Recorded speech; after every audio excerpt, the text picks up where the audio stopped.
एक गांव था जहां हर चीज बर्फ से ढकी होती थी। उसी गांव में एक छोटा सा घर था, वो भी बर्फ से बना हुआ। उस घर में 3 लोग रहते थे, बूढ़ी सास, उसका बेटा रघु और उसकी नई नवेली बहू काजल। रघु की अभी अभी शादी हुई थी। काजल पहली बार इस गांव में आई थी और उसने ऐसा ठंडा मौसम पहले कभी नहीं देखा था। बर्फ का घर देखकर उसे अचंभा भी हुआ और डर भी। पहली रात ही जब वह रजाई में घुसी तो उसके हाथ पैर ठिठुरने लगे। सुनिए जी, यहाँ पर तो बहुत ठंड है।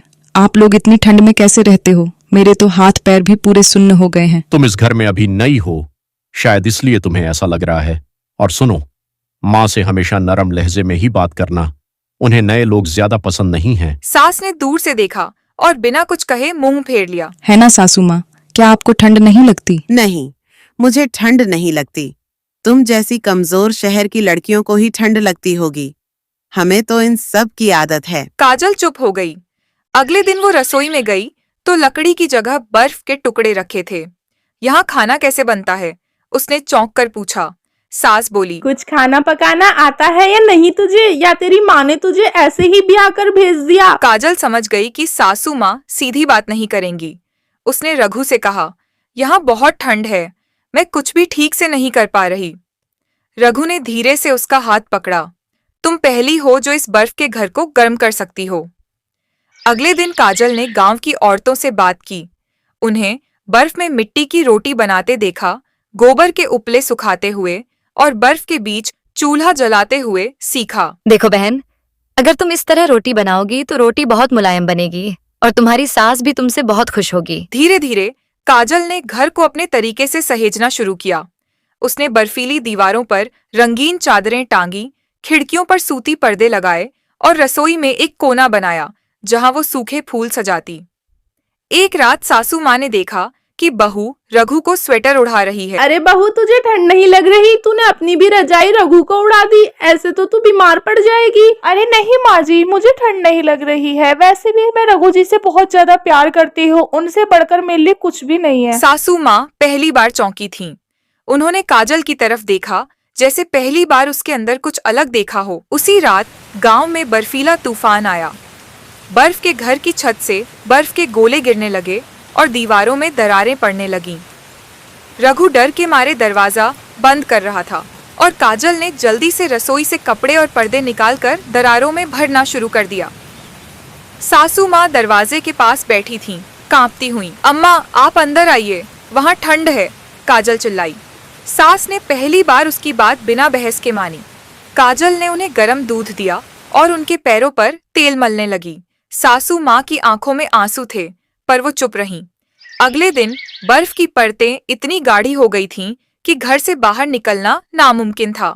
रघु फंस चुका था। घर में न खाना था न लकड़ी।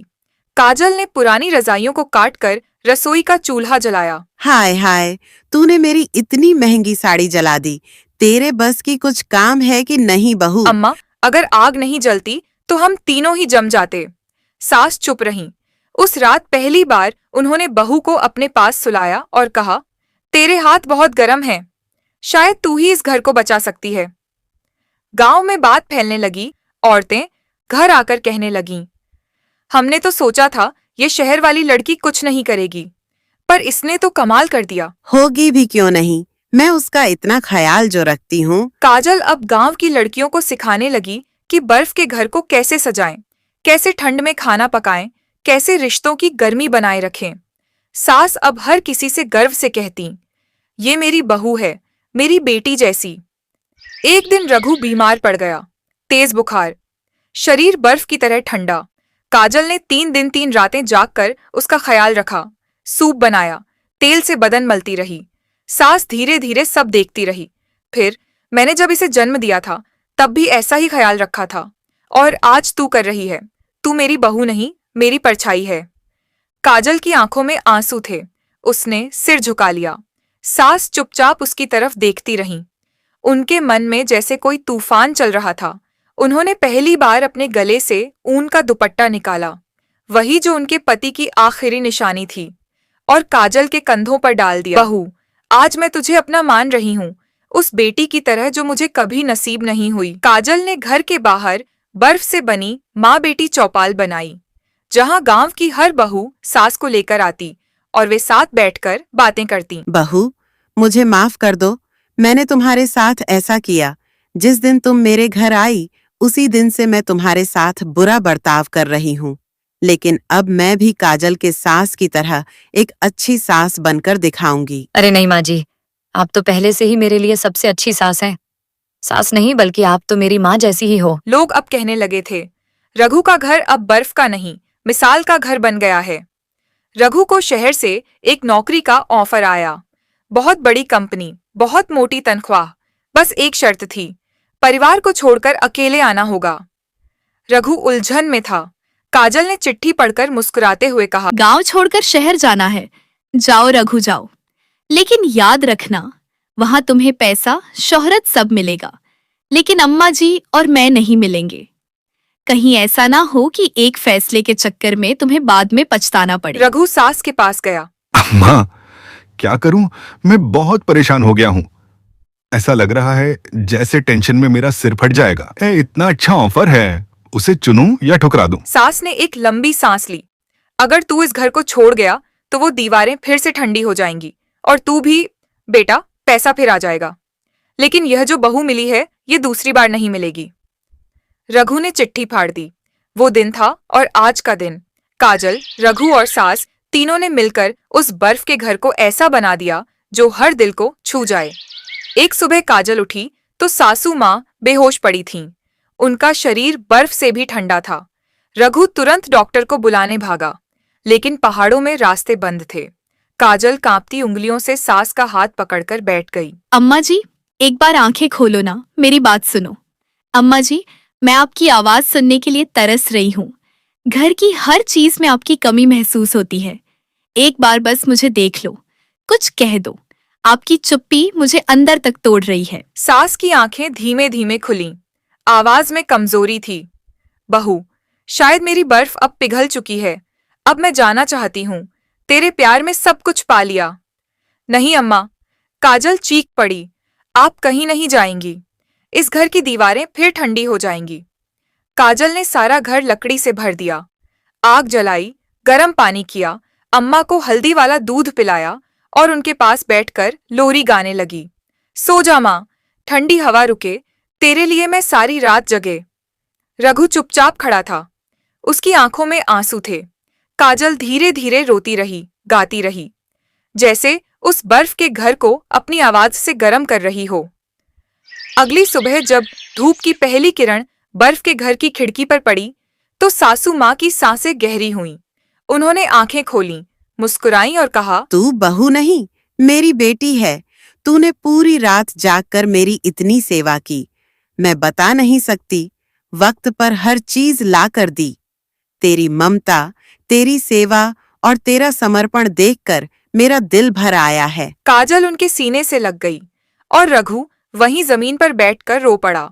कुछ ही दिनों बाद गांव वालों ने मिलकर एक समारोह रखा। उसी बर्फ के घर के सामने एक तख्ती लगाई गई।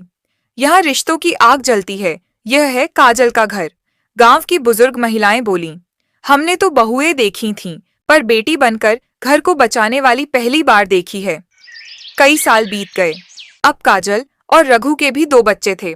सासू माँ अब बूढ़ी हो चली थीं, लेकिन हर शाम उन्हें बच्चों के साथ बर्फ में खेलने में मजा आता। एक दिन काजल की बेटी छोटी गुड़िया पूछ बैठी, माँ, क्या सच में हमारा घर बर्फ से बना है? काजल ने मुस्कुराकर कहा, बर्फ से तो बना है, पर जो चीज इसे टिकाए हुए है वो है प्यार। गुड़िया ने भोलेपन से पूछा, प्यार ठंडा नहीं होता?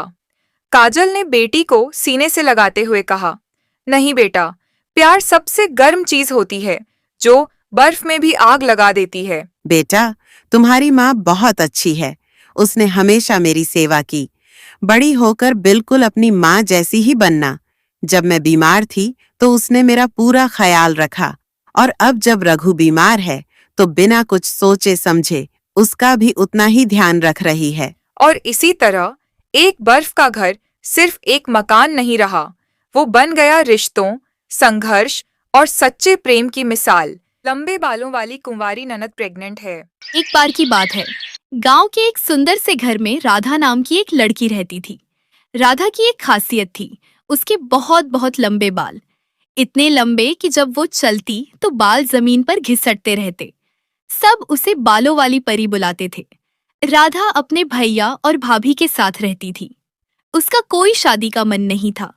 वह कहती, मुझे शादी नहीं करनी, मुझे तो बस अपने बालों को ही संभालना है। पर एक दिन कुछ ऐसा हुआ जो पूरे घर को हिलाकर रख गया।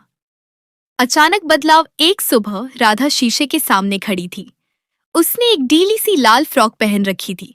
वो पेट पर हाथ रखकर मुस्कुरा रही थी। उसकी आंखों में चमक थी, लेकिन चेहरा थोड़ा नर्वस भी लग रहा था। तभी पीछे से दो औरतें आकर चौंक गईं। ये थीं राधा की भाभी सीमा और उनकी पड़ोसन शिल्पा। जैसे ही उन्होंने राधा को देखा, उनके मुंह से निकला, राधा प्रेग्नेंट है, वो भी बिना शादी के। सीमा तो हक्की बक्की रह गई। उसने जल्दी से राधा को पकड़ा और पूछा, ये क्या है राधा, तुमने हमें बताया तक नहीं। राधा कुछ नहीं बोली, सिर्फ मुस्कुरा दी और बोली, मैं बताने ही वाली थी भाभी। पूरा गांव हिल गया जैसे ही ये खबर फैली कि लंबे बालों वाली कुंवारी राधा प्रेग्नेंट है। पूरा गांव बातों से गूंज उठा। हर किसी की जुबान पर एक ही सवाल था, बिना शादी के बच्चा, और वो भी राधा जैसी सीधी लड़की से। भाई का गुस्सा राधा के भैया को जब ये बात पता चली तो वो गुस्से से आग बबूला हो गया। उसने कहा, मुझे सच्चाई चाहिए राधा, कौन है वो लड़का और ये सब हुआ कैसे? राधा ने आंखों में आंसू भरकर कहा, भैया मैं किसी से प्यार करती थी, पर वो लड़का शहर चला गया और कभी वापस नहीं आया। सच का खुलासा अब भाभी ने कहा, तो तुमने अपने बालों की कसम खाकर खुद ही इस बच्चे को पालने का फैसला लिया? राधा बोली, हाँ भाभी, मैं इस बच्चे को दुनिया में लाना चाहती हूँ, चाहे लोग कुछ भी कहें। ये सुनकर भाभी की आंखों में आंसू आ गए। उसने राधा को गले लगा लिया और कहा, हम सब तुम्हारे साथ हैं राधा। गांव वालों की सोच बदली। धीरे धीरे राधा की हिम्मत की बातें फैलने लगीं। लोग कहने लगे, वो लड़की सच में बहादुर है, बिना शादी के मां बनना आसान नहीं होता। राधा अब पूरे गांव की प्रेरणा बन चुकी थी। आखिरी सीन कहानी के अंत में राधा शीशे के सामने खड़ी होती है। उसके हाथ में एक प्यारी सी बच्ची होती है, जिसके बाल भी बिल्कुल उसकी माँ जैसे लंबे और घने होते हैं। पीछे उसकी भाभी, भैया और पूरा गांव खड़ा होता है, मुस्कुराता हुआ। सुनिए जी, राधा बहुत हिम्मत वाली है, पर मुझे उसके लिए बहुत बुरा लग रहा है। मैंने जो उसकी आंखों में दुख देखा, उसे देखकर मेरा दिल भर आया। अब जो हुआ सो हुआ, हम उसके बच्चे को बहुत ही प्यार से पालेंगे। लड़का हुआ तो उसका नाम मुन्ना रखेंगे, और अगर लड़की हुई तो मुन्नी। और जब वो बच्चा बड़ा होकर पढ़ लिख जाएगा, तब हम उसे बताएंगे कि उसकी माँ कितनी हिम्मत वाली थी, जिसने आखिरी सांस तक हार नहीं मानी और अपने बच्चे के लिए सपने देखे। हाँ, तुमने बिल्कुल सही कहा। मेरी बहन राधा है ही बहुत हिम्मत वाली। उसने जो कुछ भी सहा चुपचाप सहती रही, मगर कभी झुकी नहीं, कभी टूटी नहीं। उसने हमें सब कुछ सच सच बता दिया, बिना किसी डर के, बिना कुछ छुपाए। भैया, भाभी, मैंने आप दोनों की बातें सुनी। आप लोग सच में बहुत अच्छे हो, जो आपने मेरा इतना साथ दिया। साथ बहुत अच्छे से रहूंगी, आपका सम्मान करूंगी, आपके हर सुख दुख में साथ दूंगी, क्योंकि आपने मुझे सिर्फ एक बहन नहीं, एक अपना घर दिया है। और मैं इस रिश्ते को दिल। कमेंट में बताओ आप कितने साल के हो। बहन, हमसे बहुत बड़ी गलती हो गई। हम तो बिना कुछ जाने समझे बेचारी राधा पर शक करने लगे कि वो प्रेग्नेंट है। उसकी चुप्पी को हमने उसकी गलती समझ लिया, उसके उदास चेहरे को हमने छुपा हुआ राज मान लिया। हर किसी की नजरें उसी पर टिक गईं। हमने भी अपनी आंखें मोड़ ली, लेकिन आज जब सच सामने आया कि उसके साथ जबरदस्ती हुई थी, कि वो खुद टूटी हुई थी, तो दिल अंदर से हिल गया। हमने जिसे सहारा देना था उसी को शक से रौंद दिया। हाँ बहन, तू बिल्कुल ठीक कह रही है। हम सबने मिलकर बेचारी राधा के साथ बहुत गलत किया। उसने तो कुछ कहा भी नहीं, बस सब कुछ चुपचाप सहती रही, और हम उसके चेहरे के पीछे छुपे दर्द को समझ ही नहीं पाए। हर किसी ने उसे ताने मारे, बात बात में उसकी इज्जत उछाली, और वो बस आंसू पीती रही। हमें तो खुद पर शर्म आनी चाहिए कि हम औरत होकर भी एक औरत का दर्द नहीं समझ पाए। हमें तो उसका साथ देना चाहिए था, पर हम तो उल्टा उसके खिलाफ ही खड़े हो गए। सच कहूँ बहन तो दिल बहुत भारी है, खुद को माफ करना मुश्किल लग रहा है। काश हमने पहले ही उसका साथ दिया होता। अब एक ही बात मन में है,